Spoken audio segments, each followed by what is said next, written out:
একই নাম্বার আপনার ফোনে দু জায়গায় সেভ হয়ে আছে, একদম টেনশন নেবেন না। দেখুন কীভাবে এক ক্লিকে নাম্বার এক হয়ে যায় বা মার্জ হয়ে যায়। আমরা প্রথমে চলে আসবো আমাদের জিমেলে আসার পর এখানে আমাদের প্রোফাইল বাটনে ক্লিক করব। তারপর এখানে লেখা আছে ম্যানেজ ইওর গুগল অ্যাকাউন্ট, এখানে ক্লিক করব। এখানে ক্লিক করার পর আমরা নিচে একটু স্ক্রল করে আসবো, এখানে দেখা পাবো পিপুল অ্যান্ড শেয়ারিং, এখানে ক্লিক করব। এখানে ক্লিক করার পর এখানে আমাদের কন্ট্যাক্ট বলে দেখা পাবো, এখানে ক্লিক করব।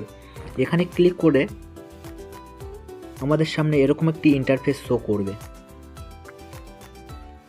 তো আমরা এখানে থ্রি ডট আছে, এখানে ক্লিক করব। এখানে ক্লিক করে এখানে লেখা আছে মার্জ অ্যান্ড ফিক্স, এখানে ক্লিক করব। এখানে ক্লিক করলে আমাদের সব ডুপ্লিকেট নাম্বারগুলো দেখা যাবে।